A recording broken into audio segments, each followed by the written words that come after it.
You finally got there. The promotion came through, or you landed that new job, and you're making $75,000 a year. Maybe it's $80,000, maybe it's $85,000. And for the first time in your life, you feel like you've made it. You're not struggling anymore. You can afford a nice apartment. You can lease a decent car. You go out to dinner without checking your bank account first. You're doing everything you were told success looks like, and yet you have $3,000 in your savings account. You're one bad month away from financial chaos, and you have no idea how you got here. My name is Mike, and I spend way too much time thinking about money. If you're someone who makes what feels like good money, but somehow still lives the paycheck, and you can't figure out where it all goes, subscribe, because today we're talking about the most dangerous income level in America, the level where you feel successful enough to stop worrying, but you're actually trapped in a system designed to keep you broke forever. This is the $75,000 comfort prison.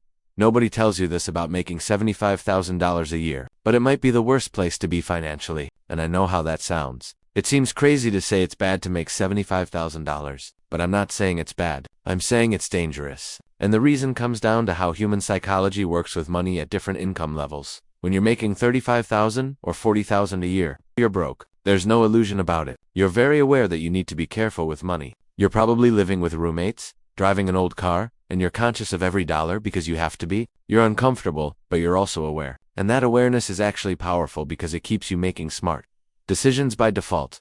When you're making $200,000 or $300,000 a year, you have enough margin that even if you're not perfect with money, you can still build wealth almost by accident. You max out your 401k, you save for a house, and you still have money left over. The income is high enough that mistakes don't completely derail you, but $75,000 puts you right in the danger zone. You make just enough to feel like you don't need to worry about money anymore. Just enough to upgrade your lifestyle. Just enough to think you can afford things, but not enough to actually build real wealth. Unless you're incredibly intentional about it, and that's where the trap closes. Let me show you the math, because this is where most people's assumptions fall apart completely. Let's say you're making $75,000 a year, after federal taxes, state taxes, assuming you're in a state with income tax, and FICA, your take-home is somewhere between $52,000 and $56,000 depending on where you live. We'll call it $54,000 to be generous. That's $4,500 a month hitting your bank account. Now here's what happens. Rent or mortgage in any decent city runs about $1,800 a month. That's 40% of your take-home. The old rule was 30%, but that's basically a fantasy in 2024 for most people living in areas with jobs. Car payment, insurance, gas, and maintenance comes to about $700 a month. And that's actually conservative. If you financed something decent and live somewhere that requires a car for work, student loans run about $400 a month for a lot of people in this income bracket who went to college. Food, including groceries and eating out, probably costs $700 if you're honest about tracking it. Utilities, phone, and internet add up to about 250 subscriptions like Netflix, Spotify, gym membership, and maybe something else total around $150. And then just life happens. Clothes, going out, random expenses, another $300 at minimum. Add that up. That's $4,300. You've got $200 left. That's your savings. That's 4.4% of your take-home pay. And here's what actually happens to that $200. Something breaks. Your car needs new tires. You have a wedding to go to. Your computer dies. That $200 evaporates almost immediately. This is the trap in its clearest form. You're making $75,000 a year, which sounds like a lot of money to most people, and you're saving basically nothing. You're not building wealth. You're just sustaining a lifestyle that feels appropriate for your income level.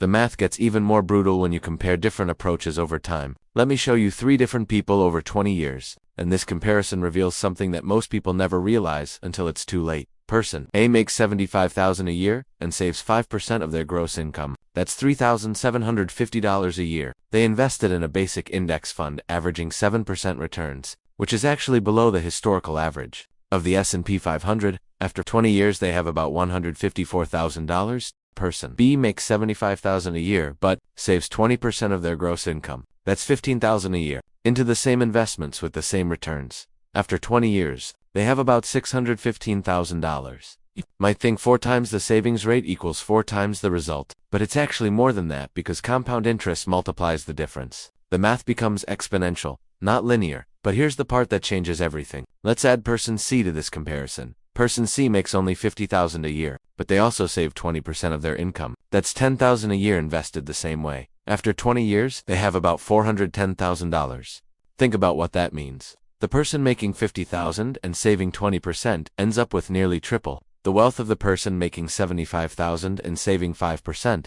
The person earning $25,000 less per year is significantly wealthier after 2 decades. That's the comfort prison in numbers. The $75,000 earner feels like they're doing better. They have the nicer apartment, the better car, they go on nicer vacations, but the $50,000 earner who stayed disciplined is actually building real wealth, real security, real freedom, and the gap only gets wider with time. At this point, you're probably thinking that life is just expensive and these numbers don't account for reality. And you're partially right. But let me tell you what actually happened to get you here. Because understanding the mechanism is the only way to escape it. It's called lifestyle creep, and it's the silent killer of wealth building at every income level, but especially at $75,000. Here's the pattern. When you were making $45,000 a year, you lived in a $900 apartment. You drove a used car that you bought for cash or financed cheaply. You were careful with spending, and you were probably saving 10% of your income because you had to think about every purchase. Then you got a raise to $60,000. You moved to a $1,400 apartment because you could afford it now. You leased a nicer car because you felt like you deserved it after working hard. Your savings rate dropped to 8%, but you didn't notice because you were still saving roughly the same dollar amount as before.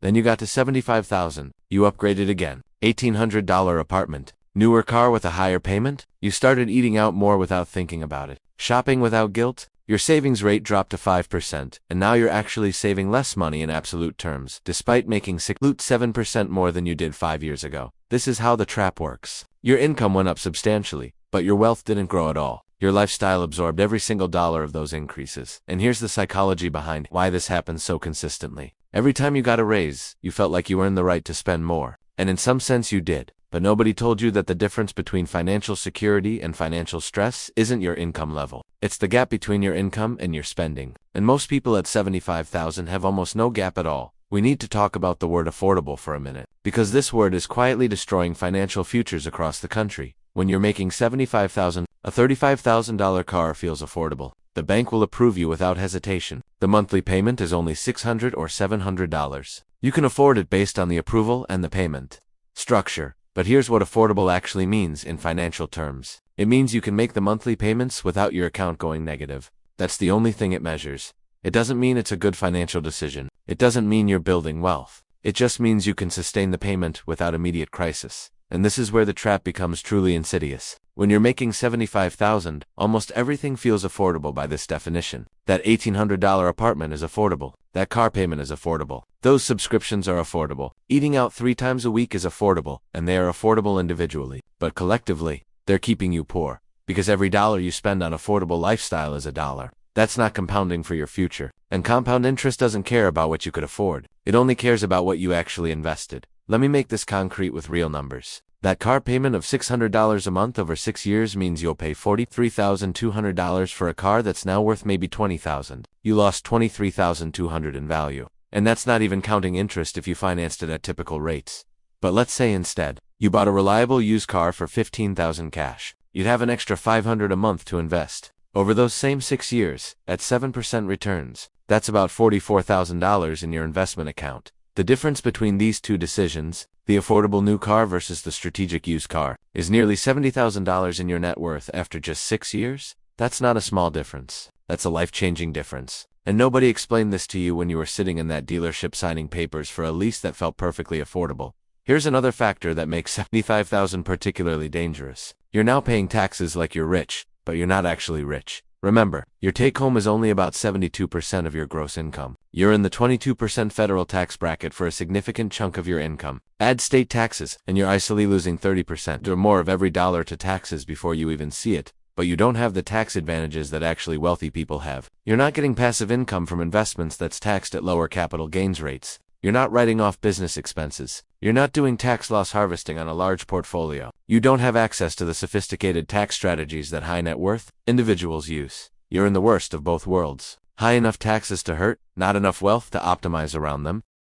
And this is where people making $75,000 make another massive mistake. They don't max out their 401k contributions. The 2024 limit is $23,000. If you're making $75,000, that's about 30% of your gross income. Now, I'm not saying you need to hit that limit immediately. That would be extremely aggressive for most people. But most people at this income level are contributing maybe 5% to get the employer match. And then they stop completely. That approach leaves enormous amounts of wealth on the table, not just because of the investment growth, but because of the immediate tax savings. If you're in the 22% bracket and you contribute an extra $10,000 to your 401k, you just saved $2,200 in federal taxes alone. That's essentially free money that you're leaving with the government. But people don't see it that way. They see it as they can't afford to save more. But the reality is, you can't afford not to. Because the long-term cost of not saving is exponentially higher than the short-term sacrifice of living on slightly less today. We need to address why this happens psychologically. Because understanding the why is just as important as understanding the math.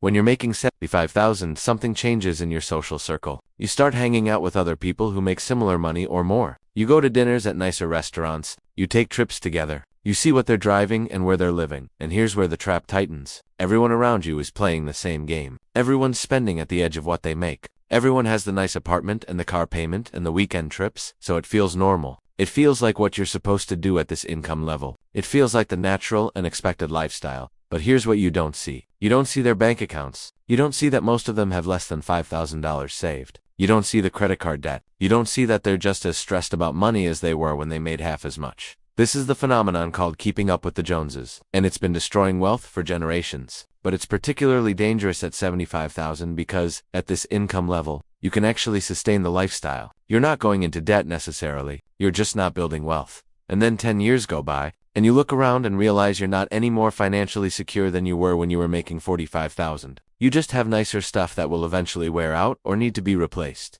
There's another psychological shift that happens at $75,000, and it's one of the most destructive aspects of the comfort prison. You become afraid to take risks. When you were making $40,000 and living in a cheap apartment with roommates, you had nothing to lose. If you wanted to start a business, or switch careers, or move to a new city, the downside was minimal. You were already uncomfortable. So what was the worst that could happen? But now you've got that $1,800 apartment. You've got that car payment. You've got a lifestyle that requires $75,000 to maintain, so you stay. You stay in the job you don't love because you can't afford to take a pay cut or take a risk. You've built a prison out of monthly payments, and now you're genuinely afraid to leave it. This is what people call the golden handcuffs, and they're particularly tight at $75,000 because you're making enough to be comfortable, but not enough to have a real safety net that would allow you to take meaningful risks. Psychologically, this is loss aversion at work. Research shows that the pain of losing something feels about twice as strong as the pleasure of gaining something equivalent. Once you have that comfortable lifestyle, the fear of losing it becomes more powerful than the potential gains from taking a calculated risk on something better. But here's the irony that most people miss. You're not actually safe in this position. You're just comfortable. You're still 3 months of expenses away from financial chaos. Same as you were before. The lifestyle just tricks you into thinking you're secure when you're really not. So if you're sitting here making $75,000 and realizing you're in the comfort prison, what do you actually do about it? Because recognizing the problem is only useful if you can see a path forward. First, you need to get brutally honest about your numbers. Not what you think you spend. What you actually spend. Track every dollar for 1 month using an app or spreadsheet. You will be shocked. I can almost guarantee you're spending $500 or more per month on things you can't even remember buying. Second, you need to set a real savings goal, not save what's left over at the end of the month. Because that's how you save nothing. You need a specific number. I'd say minimum 15% of your gross income. That's $11,250 a year on a $75,000 salary. Is it aggressive compared to what most people do at this income level? Yes. Is it impossible? Absolutely not. Here's how you actually get there. Step by step. Fix your housing first. If you're spending 40% of your take-home on rent, you need to either move to a cheaper place or get a roommate. I know that sounds like going backward in life. But would you rather have a guest bedroom you barely use, or $300,000 more in the bank in 20 years? Because that's the actual trade-off you're making. Fix your car situation. If you have a payment over $400, you need to drive that car until it's completely paid off. Then drive it for 5 more years, while banking what the payment used to be. Or better yet, sell it, and buy something reliable for cash. The goal is to reach a point where you never have a car payment again for the rest of your life. Eliminate subscriptions ruthlessly. You don't need 7 streaming services. Pick 2 that you actually use regularly. You're not watching them all anyway. And the ones you do watch, you could rotate monthly. Automate your savings so it happens before you can spend the money. The day you get paid, 15% goes straight to your investment account. You can't spend what you don't see in your checking account. If your employer offers a 401k match, take it without question. Then contribute beyond the match. Work your way up to maxing it out if you can over time. That's free money and tax savings combined. But here's the real answer, and it's not what most people want to hear. You need to choose to not look successful for a while. You need to be okay driving a boring car while your coworker pulls up in something new. You need to be okay living in a smaller place while your friends upgrade to luxury apartments. You need to be okay saying you're not doing that trip this year, because you're building your investment account instead. For 5 years? Maybe 10. Because here's what happens over that time period. In 10 years, your coworker is still making car payments and still living paycheck to paycheck at whatever higher income they've reached. And you have $300,000 invested. You have options they don't have. You have security. You have actual wealth, not just the appearance of it. I'm not telling you to live like a monk. I'm not saying eat ramen and never enjoy your life. That's not sustainable, and it's not the point of what I'm saying. The point is, you need to decide what you actually want from your financial life. Do you want to look successful to other people? Or do you want to be wealthy in reality? Because at 75,000, you can't have both. At least not yet. The margin isn't big enough. You have to choose one or the other, and most people choose to look successful. They choose the Instagram-worthy apartment, the nice car, the trips they can post about, and there's nothing morally wrong with that choice. But they're choosing to rent their lifestyle instead of buying their freedom, because that's what wealth actually is. It's not about being rich for the sake of being rich. It's about being free. Free to leave a job you hate. Free to take a risk on something you believe in. Free to not panic when your car breaks down or you lose your job, and you don't get that freedom by spending everything you make on looking successful to other people. You get it by living below your means, investing the difference consistently, and playing the long game. While everyone around you plays the short game, here's the thing that makes this all worth the short-term sacrifice. Compound interest is absurdly powerful, but only if you give it enough time to work. Money you invest in your 30s is worth 4 or 5 times more at retirement than money you invest in your 50s. Not because the returns are different, but because of time. The math is exponential. The earlier you start, the less you actually need to save in total to end up wealthy. If you're 30 years old making $75,000, and you commit to saving 20% for the next 30 years, you'll retire with over $2 million, even if you never get another raise. Even if your income stays flat at $75,000 for 3 decades, just this one thing: save 20%, invest in index funds. Don't touch it. But if you wait until you're 45 to start getting serious about savings, you'd need to save something like 40% of your income to end up in the same place at retirement. The math becomes brutal if you wait, because you've lost the most valuable asset, which is time. This is your window. Right now, not when you're making more money, not when things calm down, not next year when you've paid off whatever you're paying off now. The window is now, and it closes a little bit more every year you wait.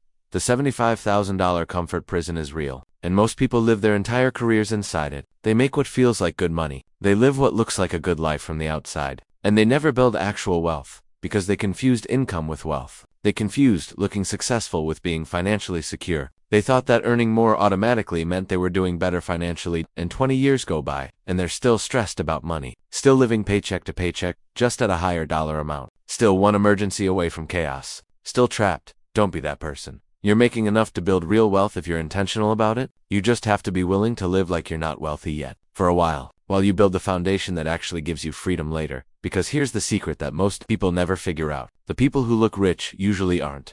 And the people who are actually building wealth, you'd never know it by looking at them. They drive normal cars. They live in reasonable places. They don't post about every purchase. You need to decide which one you want to be. Thanks for watching. If this changed how you think about your income and your financial future, subscribe. I make videos about money, investing, and not falling into traps like this one. I'll see you in the next one.